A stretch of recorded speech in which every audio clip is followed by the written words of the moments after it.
Welcome to the Aquest Podcast, conversations about regs, funds, and governance with your host, Daniel Lawler. Hello and welcome to the first Aquest Podcast. It feels good to say that. I can't believe we're actually up and running. My name is Daniel Lawler. I am the co-host for the Aquest Podcast. Let me just tell you a little bit about what the podcast aims to do. It's a podcast for the financial services industry with a particular focus on investment funds. We're going to have a podcast each month and they'll be co-hosted by a guest from the industry. And we're going to chat about issues related to the investment funds and financial services industry, but do it in a way that's not too technical. It's a little bit lighter and a little bit more accessible and hopefully a little bit more interesting than conversations about investment funds regulation tend to be. Before I introduce this episode's guest, let me just tell you a little bit about myself. I am the managing director of a firm called Aquest that provides training and consultancy services to the financial services industry. And before I set up Aquest in late 2017, I was a securities regulator for 7 years at the Central Bank of Ireland. Before that, I was an investment funds lawyer in a firm called William Fry, which is one of the largest law firms in Ireland, and I was there for 10 years. I am delighted to be joined on this podcast by a former colleague of mine from the Central Bank of Ireland, Grainne McEvoy. Grainne, why don't you introduce yourself? Thank you very much, Danny.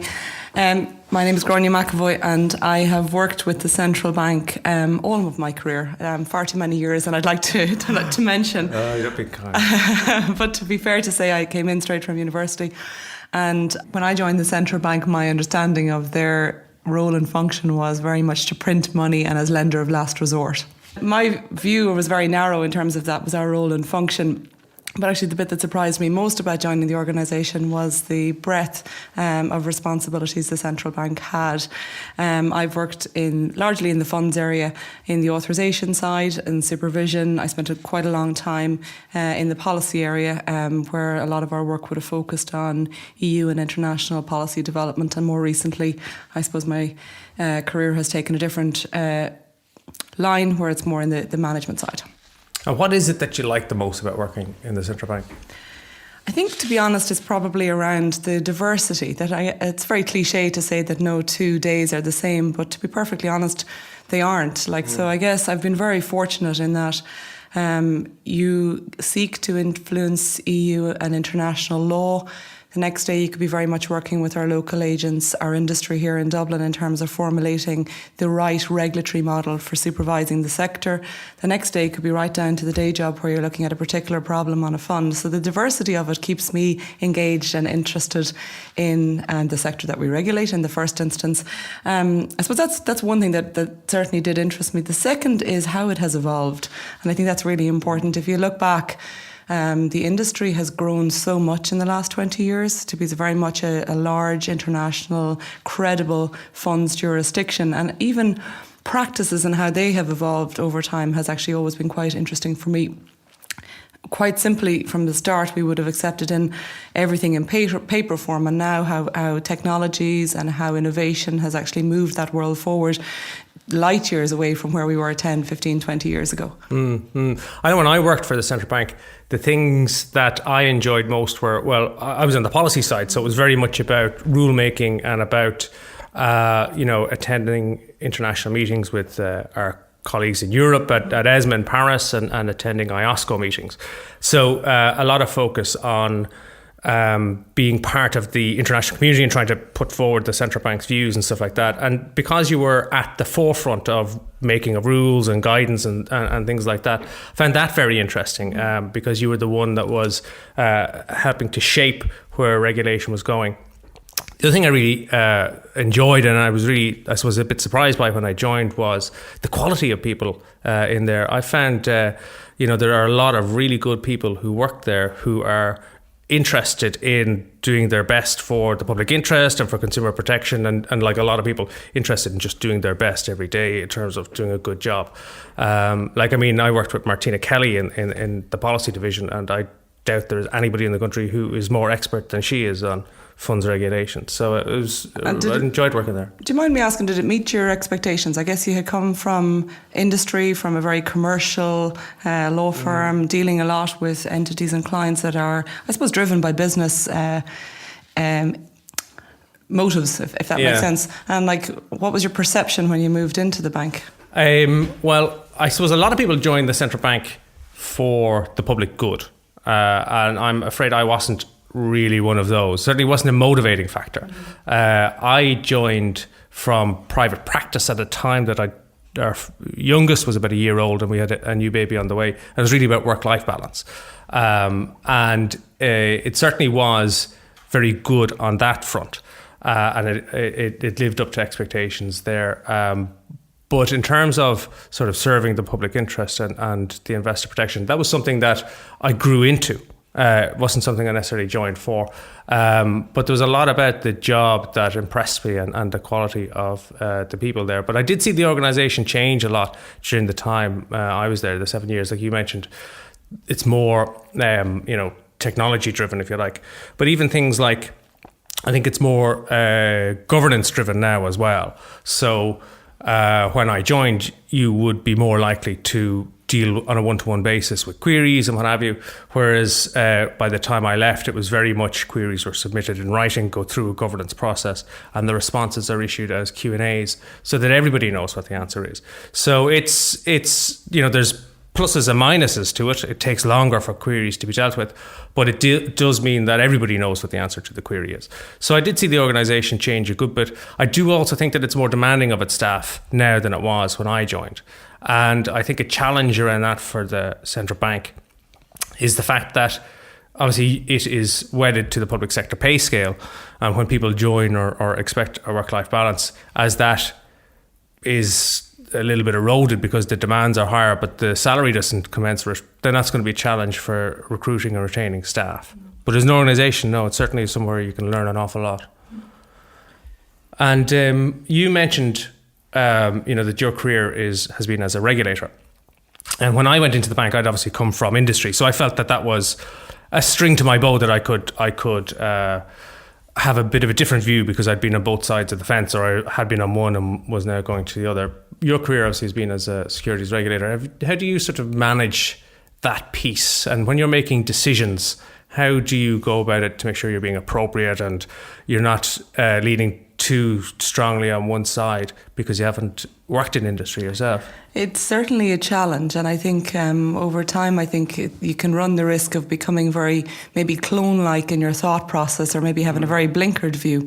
And when you sit around tables with other regulators, we do begin to think a lot alike, and we kind of come up to the same conclusions on how risks should actually be mitigated or how issues should actually be resolved. So I think what's really, really important for any regulator, and I think it's something that the central bank do quite well, is to have that open dialogue of engagement with industry, whether it be on a broader topic where it's best resolved through some type of workshop where you have many views in the room, or indeed where you're looking at an isolated singular issue, that you have that open dialogue with industry, because it's not wise, to be honest, to actually come to a view and to form a view looking at it from one angle only. You really need that commercial perspective or the operational perspective, because you need to test what you might believe almost from an academic or a theoretical perspective to be the right solution may not actually be viable in practice. It may in theory,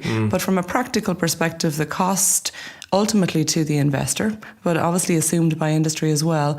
And I suppose how proportionate your solution is a huge issue. And really, if you're to address innovative issues or new technologies or new product types coming down the line, you as a regulator need to be as innovative in your thought process, in no way compromising the regulatory position, but certainly being sufficiently open to at least hearing in the first instance and taking a different perspective into account. I think that's critical.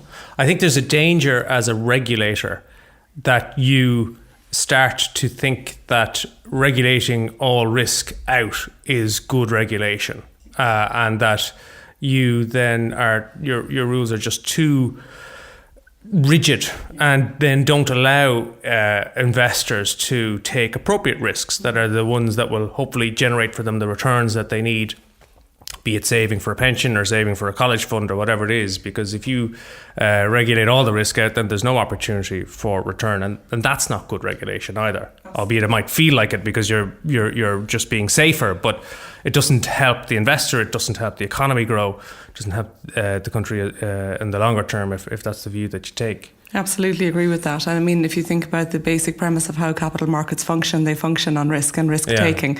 So for sure, you can't seek to mitigate or to eliminate all risk out of the sector. Well, you can, but it's not going to be helpful from an economic perspective.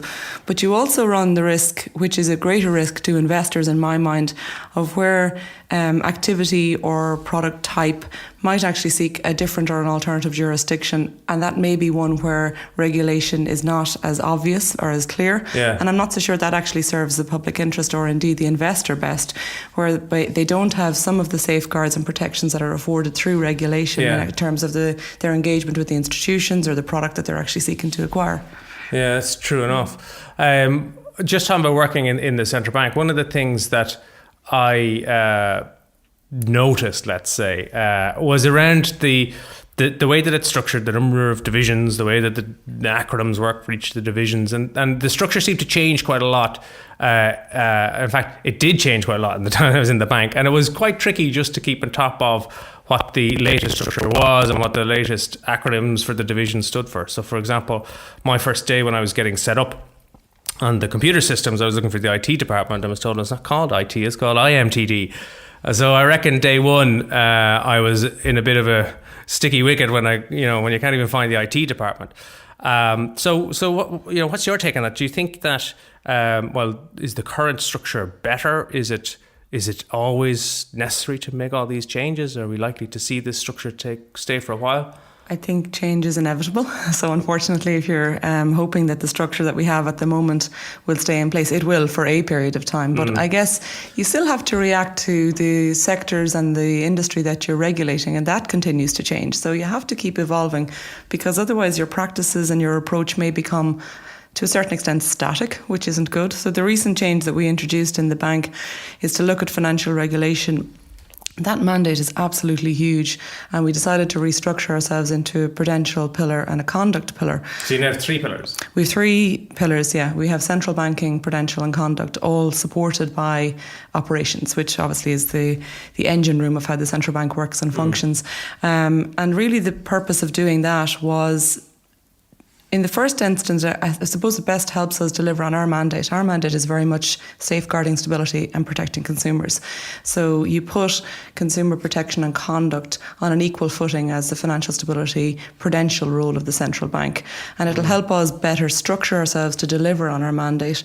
And another reason, I guess, one of the important reasons of actually carving out a conduct pillar was a direct recognition of the growth in conduct risk, I suppose, and in wholesale conduct activity seeking to establish in Ireland, and that our mandate is now a lot broader than, I suppose, what was singularly our consumer protection mandate, which looked at retail investor protection. But now that has evolved quite a lot, where we see players and activities in the market that require the central bank to be a lot more focused on wholesale conduct risk, market risk, as MiFID II has evolved and called out this as a particular risk. This is something we need to target and assign appropriate regulatory, I suppose, regime and supervisory approach to. But I think at the outset, I think it's fair to say that change will continue is the fairest answer there. Okay, so no commitment. No commitment. Okay, well, not surprisingly. You've been listening to the Aquest Podcast. For information about our training and advisory programs or our academy, visit aquest.ie. For more resources on regs, funds, and governance, check out our YouTube channel, Daniel Lawler, RU, RQ.